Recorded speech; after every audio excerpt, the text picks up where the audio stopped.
Hello friends, आप लोगों का अपने चैनल पे स्वागत करता हूं।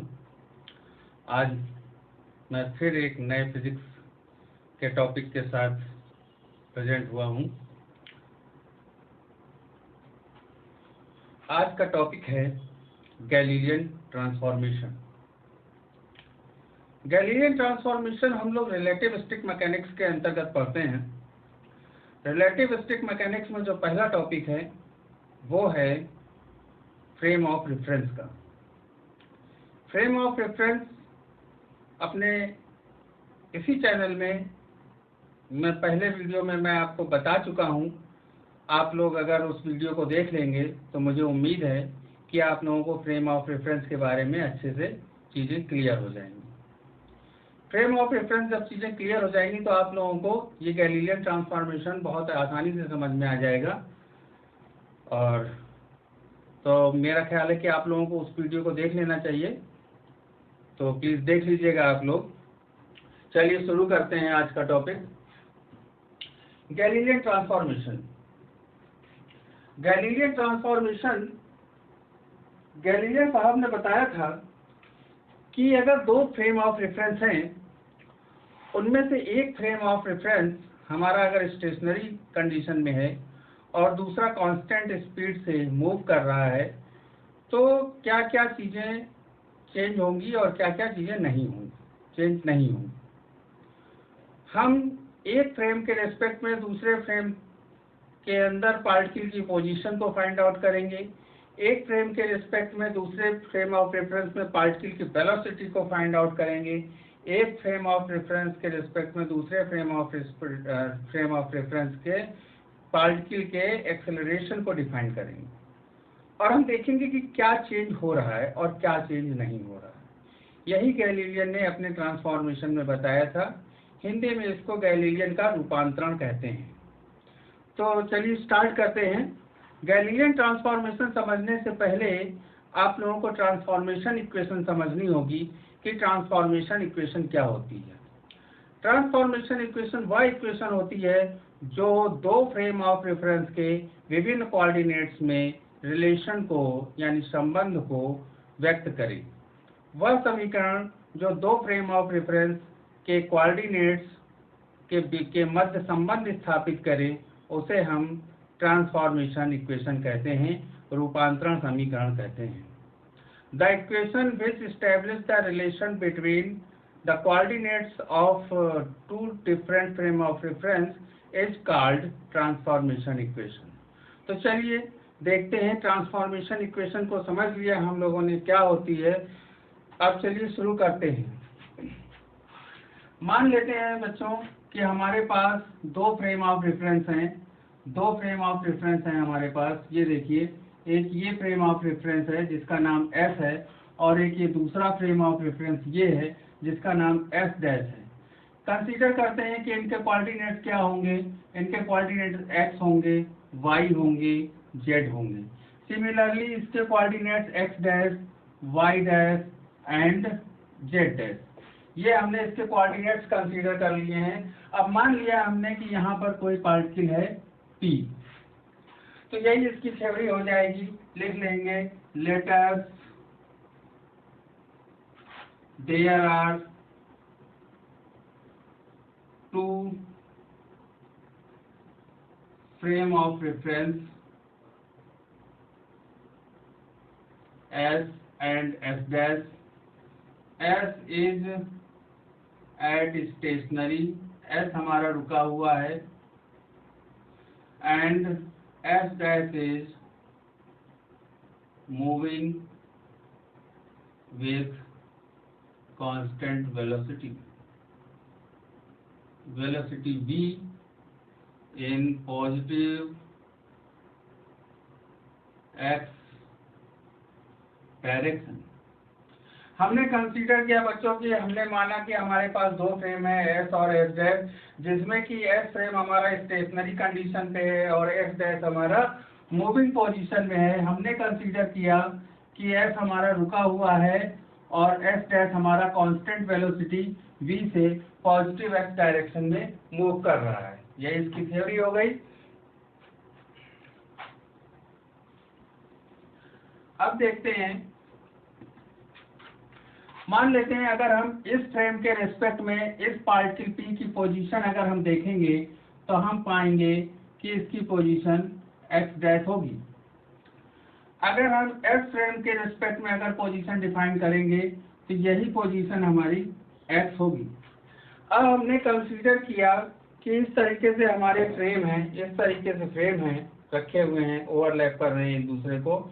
हमने कंसीडर किया एक फ्रेम हमारा स्टेशनरी है और दूसरा फ्रेम हमारा ये कांस्टेंट वेलोसिटी v से पॉजिटिव x डायरेक्शन में मूव कर रहा है इस तरीके से। तो मान लेते हैं v स्पीड से ये मूव कर रहा है, तो t समय में ये फ्रेम इस फ्रेम से vt डिस्टेंस दूर होगा। कितना होगा? vt डिस्टेंस दूर होगा। ये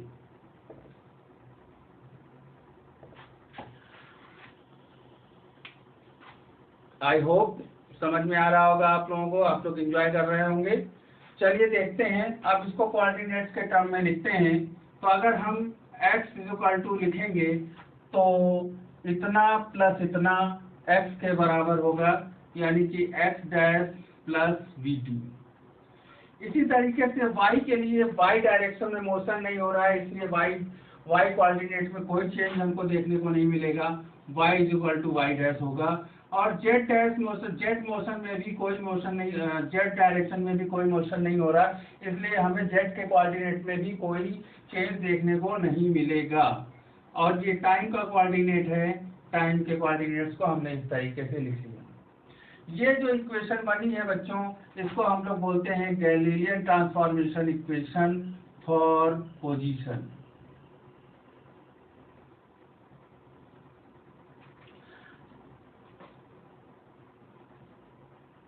अब अगर इस इक्वेशन को t के रिस्पेक्ट में डिफरेंशिएट कर दें तो क्या होगा? तो differentiate with respect to t, तो देखते हैं dx/dt dx'/dt plus v dy/dt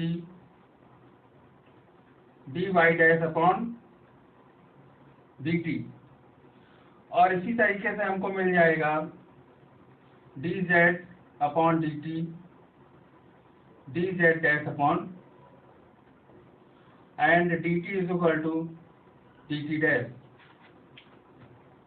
तो आप देख रहे होंगे यहाँ पर dt की जगह हम dt' लिख सकते हैं, तो यहाँ पे dt लिखा है, यहाँ पर dt लिखा है, यहाँ पर dt लिखा है, यहाँ पर हम dt की जगह dt' लिख लेंगे। तो हम देखते हैं हमको क्या मिलेगा।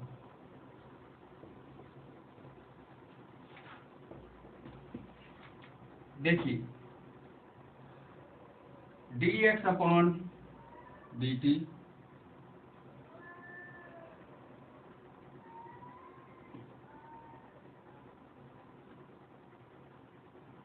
y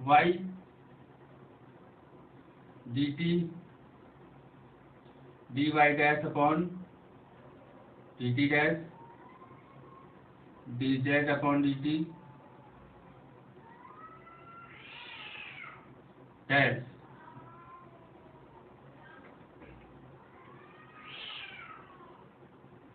ये मिल जाएगा हमको। अब हम वैल्यू लिख लेंगे बेटा, ये dx/dt देखिए वेलोसिटी लिखा हुआ है, वेलोसिटी लिखा हुआ है, इसको हम लोग लिखेंगे ux, इसको लिखेंगे ux डैश प्लस v, इसी तरीके से इसको लिखेंगे uy डैश uz डैश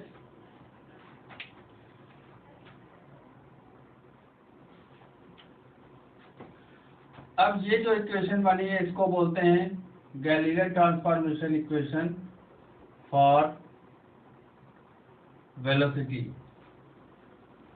आप लोग देख रहे होंगे कि x डायरेक्शन में मोशन हो रहा है, x डायरेक्शन में मोशन की वजह से हमको x के कोऑर्डिनेट में चेंज देखने को मिलता है, वेलोसिटी में चेंज देखने को मिलता है। अब इसी इक्वेशन को हम एक बार फिर से एक्सेलरेशन फाइंड आउट करने के लिए इसी इक्वेशन को फिर से हम t के रिस्पेक्ट में डिफरेंशिएट कर देंगे। Differentiate with respect to t, again यहाँ लिखेंगे again differentiate with respect to t। तो इसको डिफरेंशिएट करेंगे तो देखते हैं क्या मिलता है। dux upon dt, dux dash upon dt, ये कांस्टेंट है, कांस्टेंट वेलोसिटी है, कांस्टेंट का डिफरेंशिएशन 0 होता है। duy upon dt, duy dash upon dt, duz upon dt, duz dash upon dt। अब देखेंगे कि हम dt की जगह dt डैश लिख सकते हैं। यहाँ पर हम लोग dt डैश कर ले रहे हैं। इतना करने के बाद आप देखेंगे कि ये एक्सेलरेशन हो गया, वेलोसिटी अपॉन टाइम एक्सेलरेशन होता है। तो ये हो जाएगा ax dash ay dash az equal to az dash. तो हम देखते हैं कि गैलीलियन ट्रांसफॉर्मेशन में एक्सेलरेशन नहीं चेंज होता है। कभी कभी आ जाता है कि so that acceleration does not change in Galilean transformation equation. तो हम लोग इसी इक्वेशन को प्रूव करते हैं और इससे ये शो करते हैं हम लोग कि गैलीलियन ट्रांसफॉर्मेशन में एक्सेलरेशन चेंज नहीं होता है। देखिए लिख देता हूं मैं इसको, acceleration does not change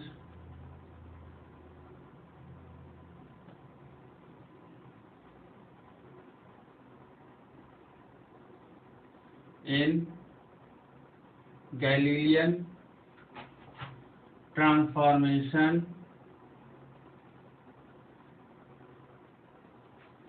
Galilean transformation में एक्सेलरेशन चेंज नहीं होता है। अब थोड़ा सा समझने का प्रयास करिएगा। अभी हम लोगों ने कहा कि सिर्फ एक ही डायरेक्शन में मोशन हो रहा है। हमारे पास एक फ्रेम ये था जिसको कि हमने s कहा था और दूसरा फ्रेम था हमारे पास s'। हमने कहा था ये पॉजिटिव x डायरेक्शन में मूव कर रहा है। अगर ये हम कंसीडर करें कि पॉजिटिव x डायरेक्शन में नहीं मूव कर रहा है, अगर हम ये कंसीडर करते हैं कि ये किसी भी डायरेक्शन में मूव कर रहा है, यानी x डायरेक्शन में भी, z डायरेक्शन में भी, y डायरेक्शन में। सपोज करिए ये हमारे पास पेन है, अगर ये इस डायरेक्शन में मूव हो रहा है तो हम कहेंगे x डायरेक्शन में मूव हो रहा है। अगर ये इस डायरेक्शन में मूव हो रहा है तो हम कहेंगे कि z डायरेक्शन में मूव हो रहा है। अगर ये इस डायरेक्शन में मूव हो रहा है तो हम कहेंगे कि z डायरेक्शन में मूव हो रहा है। लेकिन अगर हम ये कहें कि ये इस तरीके से मूव हो रहा है तो हम ये कहेंगे कि ये x, y, z और तीनों ही डायरेक्शन में मूव हो रहा है। तो अभी तक हमारे पास कंडीशन थी कि s dash frame is moving in positive x direction with constant velocity v. Now the condition will be the s dash frame is moving in any direction and s frame is stationary.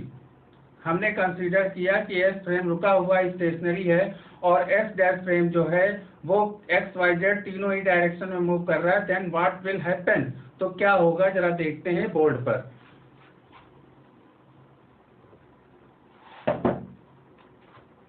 तो हमने consider किया कि हमारे पास एक frame ये है s, जिसके coordinate होंगे x, y और z। अब हमने कंसीडर किया कि हमारे पास ये जो दूसरा फ्रेम है ये मूव कर रहा है किसी अलग डायरेक्शन में। तो हम मान लेते हैं कि ये जो इससे t distance constant velocity v से मूव कर रहा है किसी भी डायरेक्शन में, तो t समय में ये कितनी डिस्टेंस दूर होगा, vt डिस्टेंस दूर होगा। कितनी डिस्टेंस दूर होगा, vt डिस्टेंस दूर होगा। तो अगर ये हम सेकंड कंडीशन में लगाते हैं, लिखते हैं हम यहाँ कि second, if frame s dash is moving with constant velocity in any direction,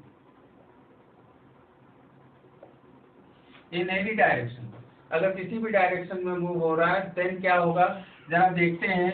position के लिए पहले इक्वेशन बनाते हैं, तो पोजीशन के लिए इक्वेशन बनाएंगे x dash is equal to x plus we T,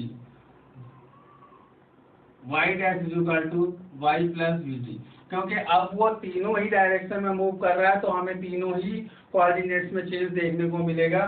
तो देखिए z dash is equal to मिल जाएगा z plus we T and t dash is equal to मिल जाएगा t। इस तरीके से हम लिख सकते हैं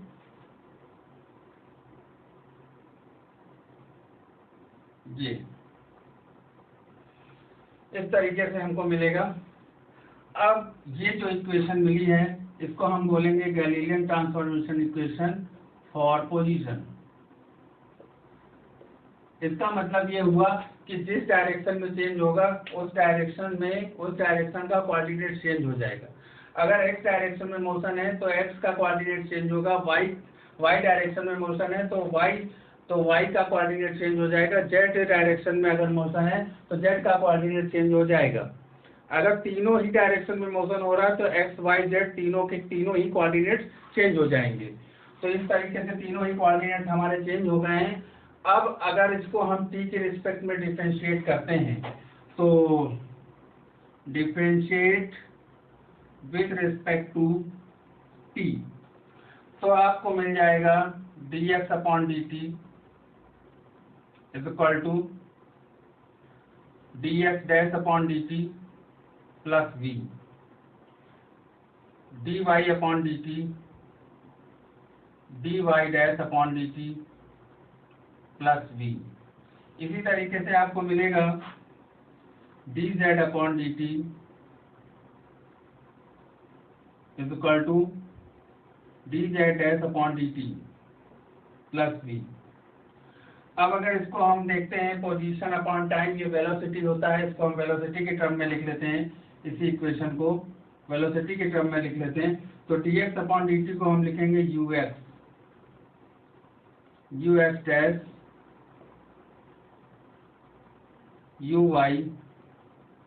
uy dash uz,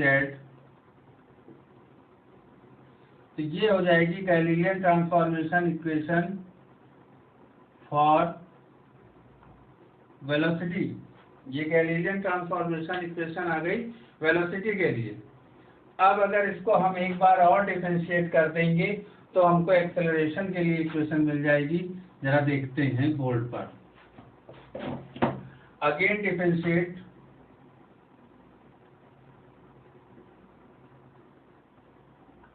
with respect to t, तो देखते हैं जब हम इसको डिफरेंशिएट करते हैं dux upon dt dux dash upon dt, constant velocity है तो कांस्टेंट का डिफरेंशिएशन 0 होता है। इसी तरीके से duy dt duy dash upon dt duz upon dt duz upon dt। अब dt equal to dt dash होता है, पहले हम लोग कर चुके हैं, तो वहां पर देखिए सब में ही कांस्टेंट का डिफरेंशिएशन 0 होगा। अब आप देख रहे होंगे कि वेलोसिटी अपॉन टाइम लिखा हुआ है, तो ये एक्सेलरेशन है। एक्सेलरेशन को हम इस तरीके से लिख सकते हैं, यानी कि आप लिखेंगे ax is equal to ax dash ay is equal to ay dash az is equal to az dash. तो देखिए सेकंड कंडीशन में भी हमको यही निकल कर आ रहा है कि गैलीलियन ट्रांसफॉर्मेशन में एक्सेलरेशन चेंज नहीं होता है। Hence proved acceleration does not change in Galilean transformation. I hope कि आप सभी लोगों को समझ में आ गया होगा। बच्चों बहुत मेहनत से पढ़िएगा। ये टॉपिक ये relative stick mechanics graduation BSc के लिए और ग्रेजुएट इंजीनियर्स के लिए बहुत यूजफुल है। बीटेक के सिलेबस में भी है और बीएससी के सिलेबस में भी है, इसलिए बहुत अच्छे से पढ़िएगा। Thank you.